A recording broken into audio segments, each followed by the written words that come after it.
Did anyone ever watch the show Whose Line Is It Anyway? Not familiar with? Okay, that I took the title Whose Line Is It Anyway? It has nothing to do with the show. The show was a comedy routine done by four rotating actors and actors and comedians. They'd always have four contestants, but they were always different. The famous line is that this is the show where the points the games are made up and the points don't matter.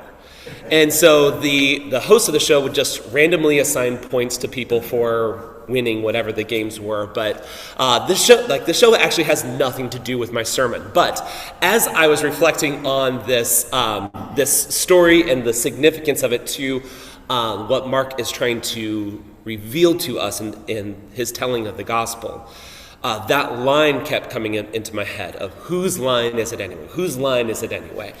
And I'll admit what I actually had in mind the whole time was a book by a Gambian theologian, the late Lamin Sanneh was his name. And the book of his that I read was called Whose Religion is Christianity? Whose religion is Christianity? And he looks historically at the development of the Christian religion. And, as the Christian message, as the gospel message came especially into Europe, and it took on a lot of European traditions and cultural artifacts, including, in the Catholic Church today, many masses are still done in Latin.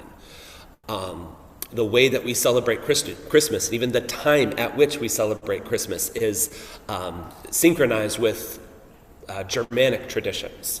The way that we celebrate Easter was synchronized with other European traditions that were not related to Christian belief or to the Jewish roots of Christianity.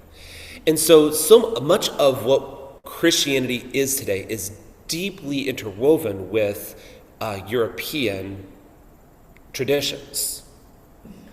This came into conflict very much as European expansionism started to reach, also began to send missionaries out and interacting with other cultures.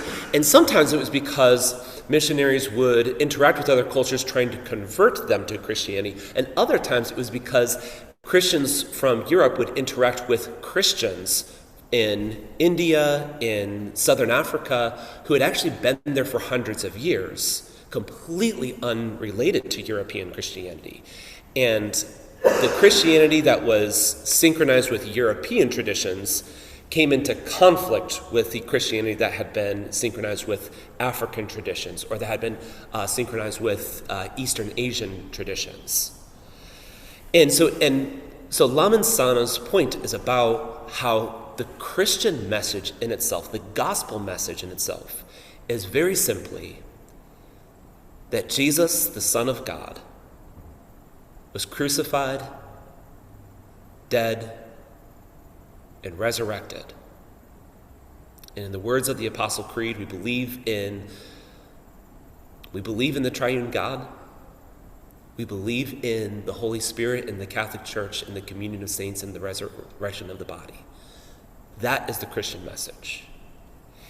But as Christianity interacts with human cultures, because human cultures exist everywhere, that belief inevitably becomes intertwined with those cultural beliefs, with those cultural traditions.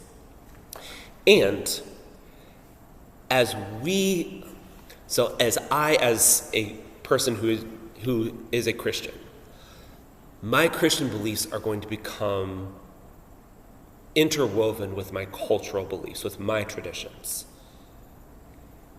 And then I begin to think of those traditions as universal. And that's where we end up in conflict. And so his premise is about whose religion is Christianity? To whom does the Christian religion belong? Is there a people on earth to whom the Christian faith belongs, who have a right to claim that as universal? And his argument is simply no. In fact, he tells the story, and I don't believe there is any historical verification of this, the historical truth of this story, but it comes from a Christian community in East Africa, and it's how they understand how Christianity came to them. And the story goes something like this, that there was a prophecy within their community, within their religious tradition, that they would find a man under this sacred tree, and he would explain to them the truth that they did not know. Well, many years later, they came across a missionary. This was only in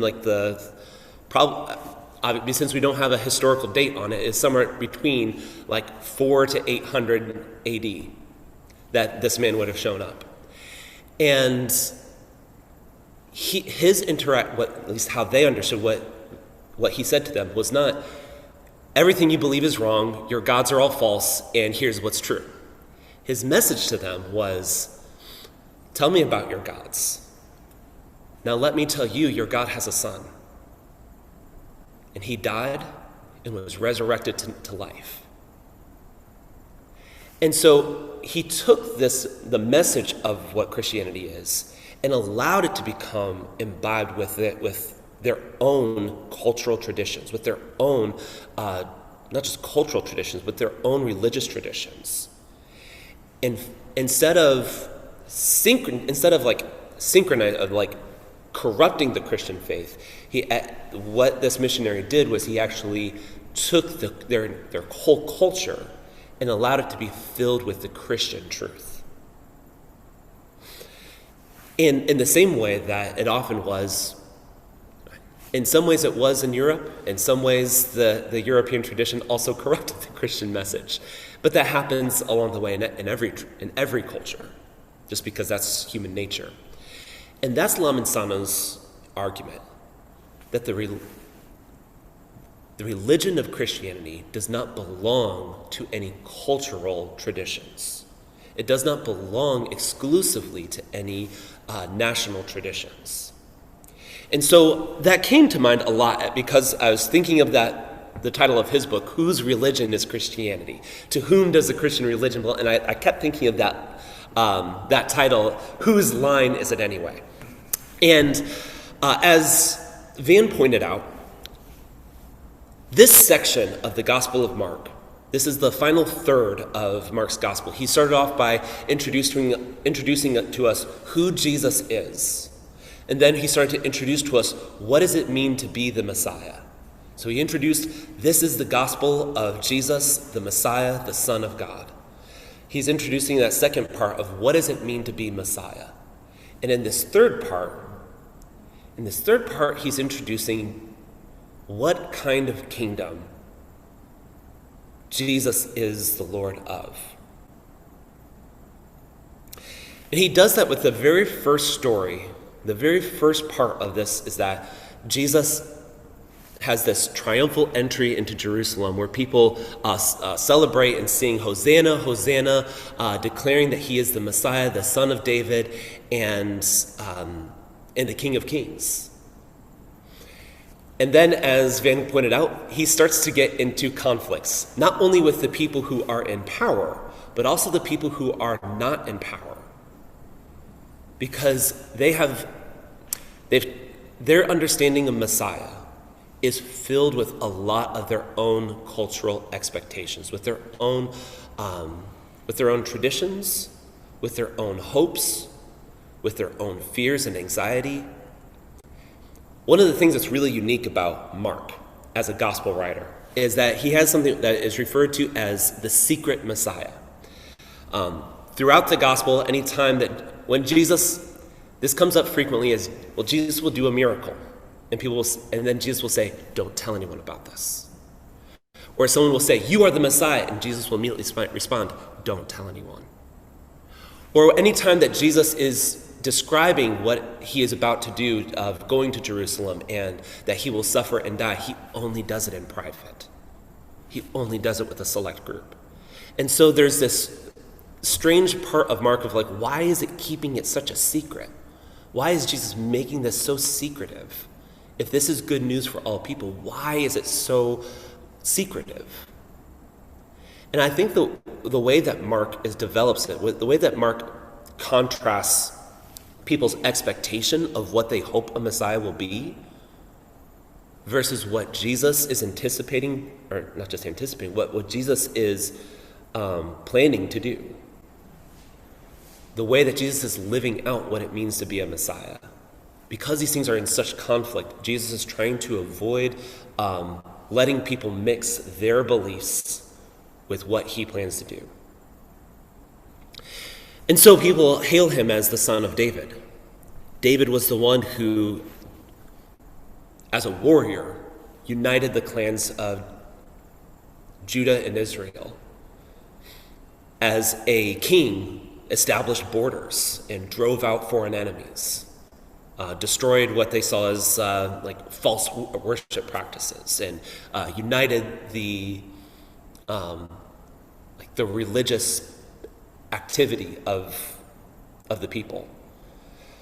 They call him the son of David as someone who David was the one who, as a king, unified the way that they would act, but also set boundaries that established them as a kingdom. And that was not who Jesus is planning to be. And so they hail him as the son of David, and they're right. But they're also deeply wrong. They're right that he is the anointed Messiah, that he is of the line of David. But that line of David also comes from the line of Judah. That line of Judah comes from the line of Abraham, who God promised, I will bless you as the father of many nations, and your seed will bless all nations. And so Jesus is not just the king who will establish a new religious kingdom, who will drive out the Romans, who will drive out foreigners, who will establish the religious tradition and the religious authority over the kingdom of Israel. Jesus is actually, when Jesus understands himself as the king, as the Messiah, it's to be that blessing to all nations. Because the religion of Christianity does not belong to any group explicitly. And so in this story, as we actually get into the text of what we read today, there's some things that are difficult to understand of why is this in here, especially when we get to the very end of it, when Jesus says, "What then will the owner of the vineyard do? He will come and kill those tenants and give the vineyard to others." This is deeply troubling in a way if we associate that this story is about how God will behave toward the people of Israel, or how God will behave toward these people, that God would just kill people because they're mean to him. And that's not real, but that's not really what the story is about. That's not really what Mark is trying to get across. As people who are trying to form an interpretation, when we read a story like this, we try to associate, these people represent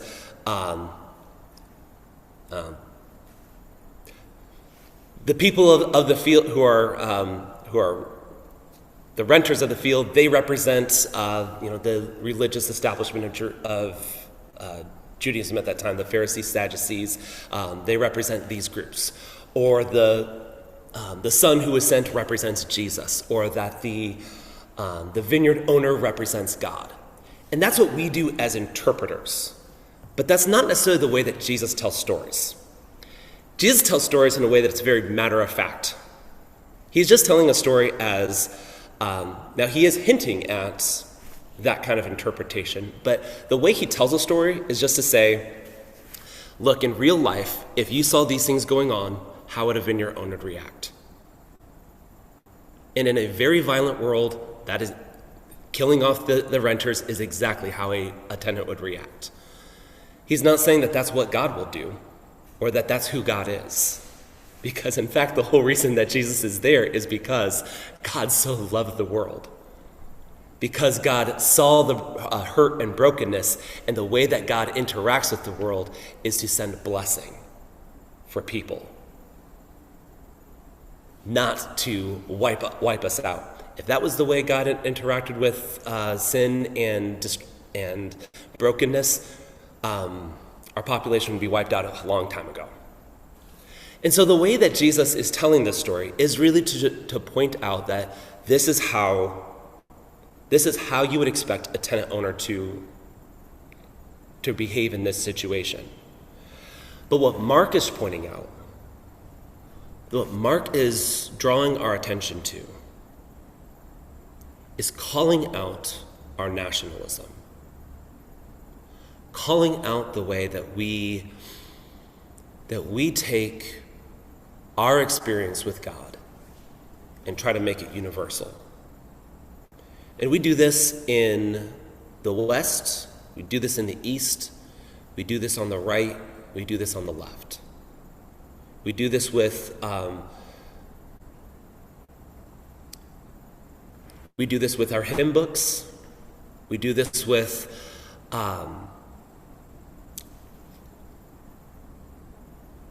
our rituals, where we take our experience of how God has interacted with us and make it universal.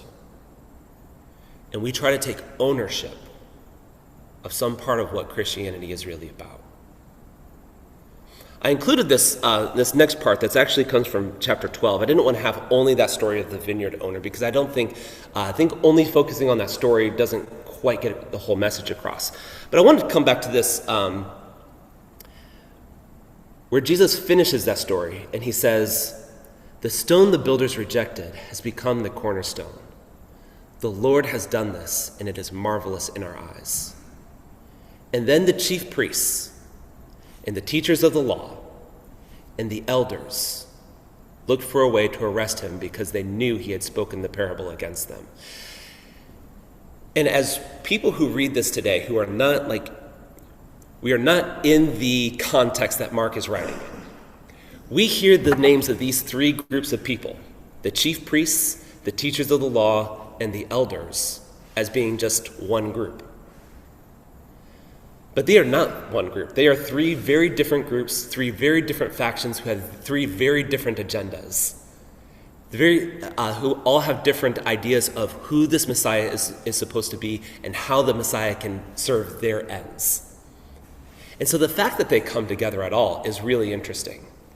But then the part that's also really interesting is that later they sent some of the Pharisees, a fourth group, also with a very different agenda and a very different perspective.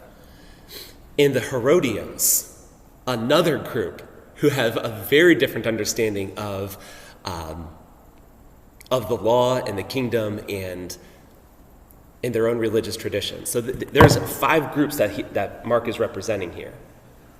5 different factions who all have their own understanding of who the Messiah is supposed to be and how the Messiah is supposed to serve their agendas and their needs. But all of them are coming together to oppose Jesus.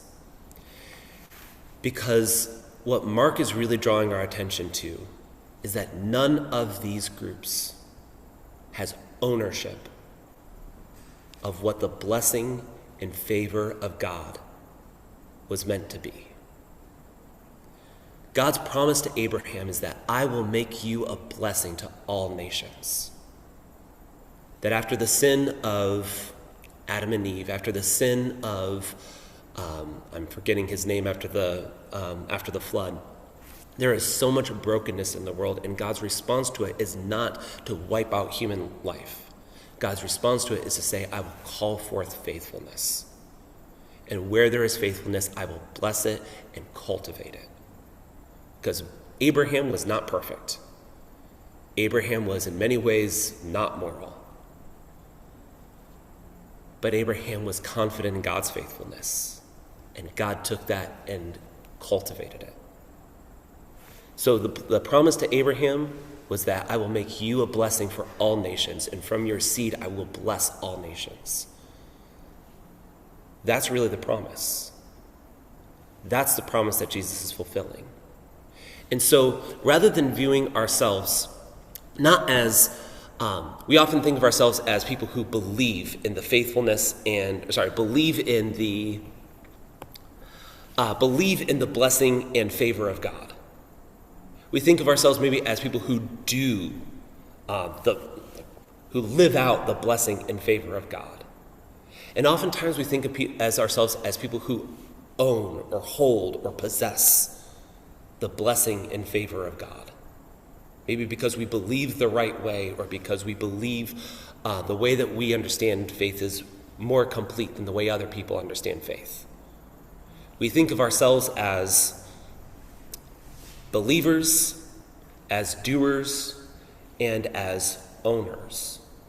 And instead, Mark is challenging us to think of ourselves as recipients, as cultivators of the blessing and favor of God.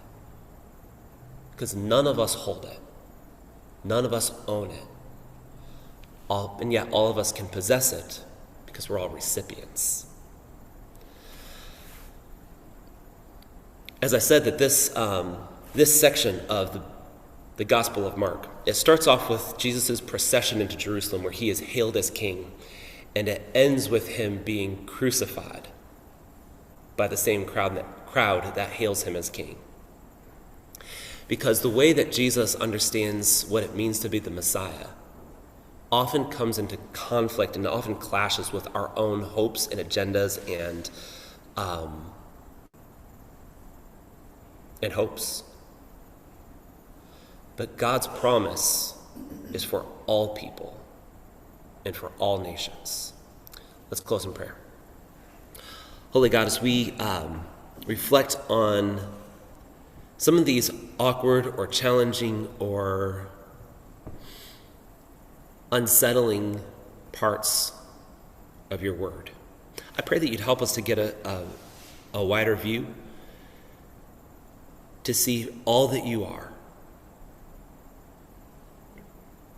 to see how unchanging you are, that your promise for yesterday is the same as your promise for today, that the love that we have known and experienced today is the same that you have shown for all generations and will continue to show for all generations. Help us to be cultivators of your blessing. Help us to be recipients of your blessing, and to not think of ourselves as owners or holders of your blessing, because it is for all people in all situations. Amen.